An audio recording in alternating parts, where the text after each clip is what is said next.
Hello my friends, आज हम मिलते हैं एक नए टॉपिक के साथ फंडामेंटल राइट्स यानी कि मूल या मौलिक अधिकार। फंडामेंटल राइट्स को क्या कहते हैं? मूल अधिकार या मौल अधिकार।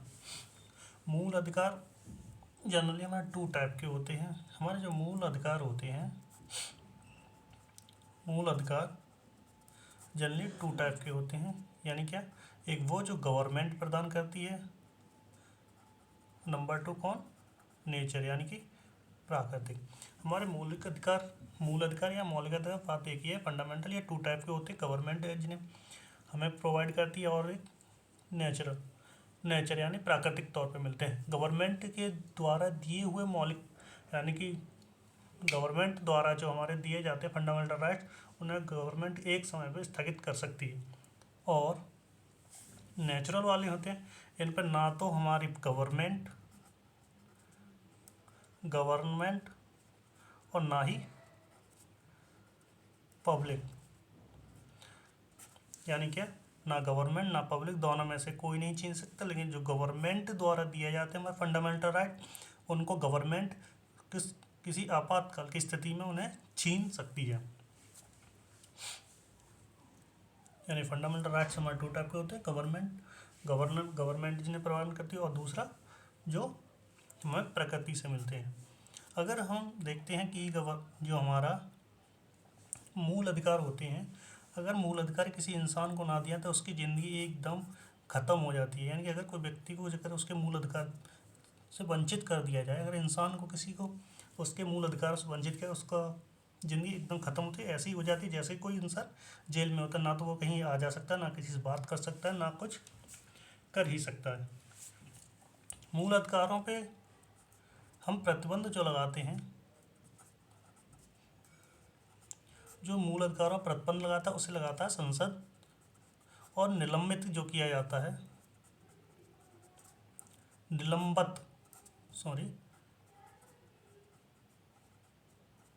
जो निलंबित करता है उन्हें राष्ट्रपति करता है किसी आपातकाल की स्थिति में।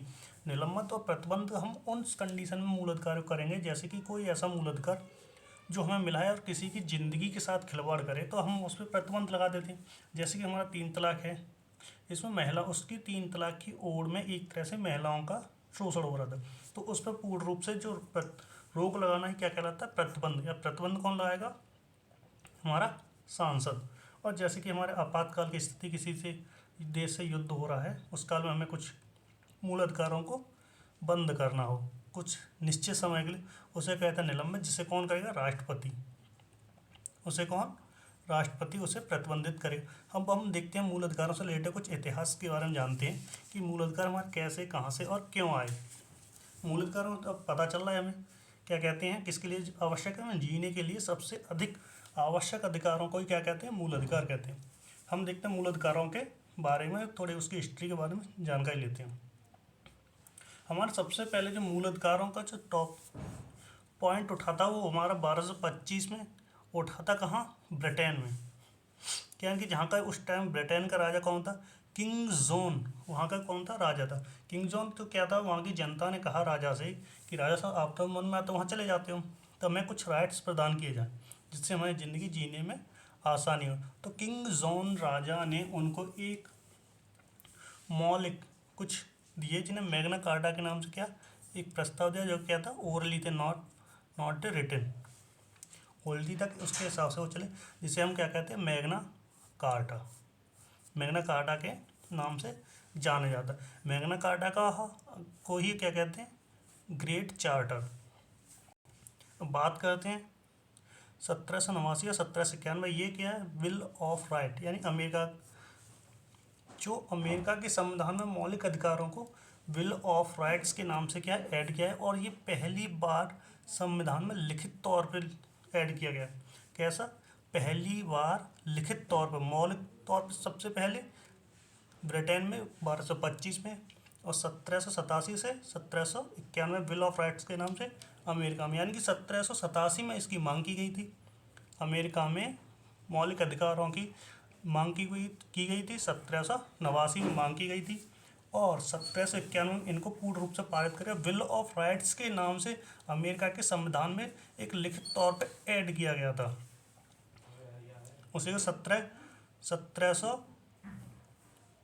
नवासी 1789 मानव एवं नागरिकों के अधिकारों का शोषण पत्र के नाम से फ्रांस में ऐड किया गया था।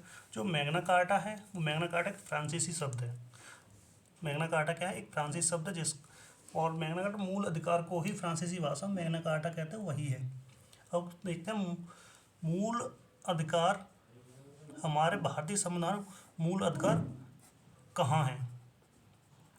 भारतीय संविधान में हमारे मूल अधिकार का हमारे भारतीय संविधान के भाग 3 में समावेश किए गए हैं या इनको मूल अधिकारों भारतीय संविधान के भाग 3 में स्थापित किया गया है। यानी कि हमारे जो मूल अधिकार है, फंडामेंटल राइट, हमारे इंडियन पॉलिटी के पार्ट 3 यानी कि भाग 3 में ऐड किए गए हैं और उनमें या उनको उन स्थान पर रखा गया है। और जो हमें कहाँ से लिए गए हैं?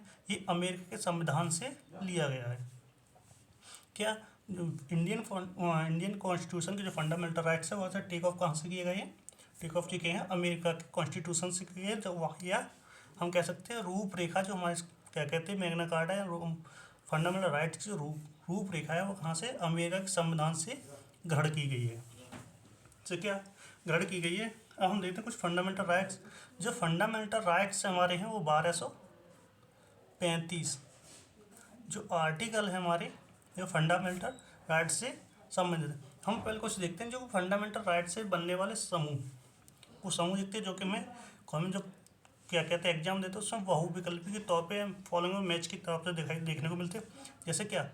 समानता का अधिकार, राइट ऑफ इक्वलिटी। क्या कह रहा है? Right of equality. इक्वलिटी क्या? समानता का अधिकार हमें कहाँ मिलेगा? 14 से 18 आर्टिकल 14 से 18 में क्या देखने को मिला कि राइट ऑफ इक्वलिटी हमें कहाँ देखने को मिली? आर्टिकल 14 से 18 में देखने को मिलती है हमें क्या?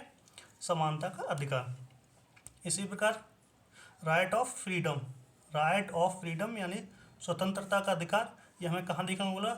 आर्टिकल 19 से 22 में। अब हम देखते हैं राइट ऑफ अगेंस्ट एक्सप्लॉयटेशंस यानी शोषण के विरुद्ध अधिकार। शोषण के विरुद्ध जो अधिकार है उसका एक ग्रुप बनता है, वो कहाँ से? 23 से 24 में देखने को क्या मिलता है? शोषण के विरुद्ध। तो अगला देखते हैं right of freedom of religion यानी कि धर्म की स्वतंत्रता का अधिकार। जो धर्म की स्वतंत्रता का अधिकार है वो हमें कहाँ से मिलती है? जो ग्रुप बनता है वो हमारा कहाँ से ग्रुप बनता है? 12 से 28। कल्चर एंड एजुकेशन राइट्स यानी कि संस्कृति एवं शैक्षिक अधिकार। जो हमारा संस्कृति और शैक्षिक अधिकार है उसका जो ग्रुप बनता है आर्टिकलों का 29 से 30 देखते हैं। और लास्ट में एक ग्रुप बनता है कौन था? संवैधानिक उपचार का अधिकार, आर्टिकल 32 में देखने को मिलता है। यानी कि हमारे इसमें क्या है? ग्रुप बने हुए हैं। अभी हमने इनका डिटेल नहीं, अब कुछ अगली वीडियो में इन्हें पार्ट्स बाई पार्ट्स देखेंगे और इनकी डिटेल में जानकारी करेंगे। लेकिन इसमें क्या, ये हमारे जो बहुविकल्पी मिलते हैं फॉलोइंग मैचिंग जो आती है, फॉलोइंग द मैचिंग ऑप्शन में आती है, उनके रिलेटिव ये कुछ क्वेश्चन बनते हैं। या समानता अधिकार देखना हो तो आर्टिकल 14 से 18 जाइए। और स्वतंत्र अधिकार कहाँ मिलेगा? जो ग्रुप बनता है 1922 देखने को मिलेगा। और शोषण के विरुद्ध अधिकार हमें 23 से 24। धर्म की स्वतंत्रता का अधिकार जो है हमें आर्टिकल 25 से 28 में। संस्कृति एवं शैक्षिक अधिकार हमें 29 से 30। और संवैधानिक उपचार आर्टिकल 32। हम देख चुके हैं क्या कहते हैं कि ग्रुपों का फंडामेंटल के राइट्स के कुछ ग्रुपों को। अब हम देखते हैं कि भारत में इनकी मांग कब हुई थी। भारत में पहली बार मांग 1895 बाल गंगाधर तिलक ने किस में की थी? स्वराज अधिवेश स्वराज विधेयक। भारत में जो फंडामेंटल राइट्स की मांग जो पहले की थी बाल गंगाधर तिलक ने क्या स्वराज विधेयक में की थी। और दूसरी बार जो फंडामेंटल राइट्स की जो मांग की गई थी कब? 1928 में नेहरू रिपोर्ट, जो किसने बनाई थी? मोतीलाल नेहरू ने बनाई थी। और इसमें पहली बार फंडामेंटल राइट्सों की जो मांग की थी पहली बार लिखित तौर पे की गई थी। कैसे? लिखित तौर पे। ये वेरी इंपॉर्टेंट टर्म हो जाता है कि संविधान में जो मौलिक अधिकार हैं उनकी लिखित तौर पर मांग किसने की? मोतीलाल नेहरू ने। और ये नेहरू रिपोर्ट के अनुसार ही है। और 1928 में की थी पहली बार। और 1931 में कांग्रेस ने रांची अधिवेशन में 1931 में रांची के अधिवेशन में क्या फंडामेंटल राइट्स की मांग की थी, जिसकी अध्यक्षता सरदार वल्लभ भाई पटेल ने की थी। और 1931 में गांधी जी ने गोलमेज सम्मेलन में इसकी मांग की थी। लेकिन ये मांगे की गई थी, लेकिन इनको क्या कहते हैं, इन पर सुनवाई नहीं हुई और भारत संविधान संशोधन 1935 में इन्हें कंसीडर नहीं किया गया था। फिर हम देखते हैं 1945 में एक समिति बनाई गई थी जिसे तेज बहादुर संप्रभु समिति कहा जाता है।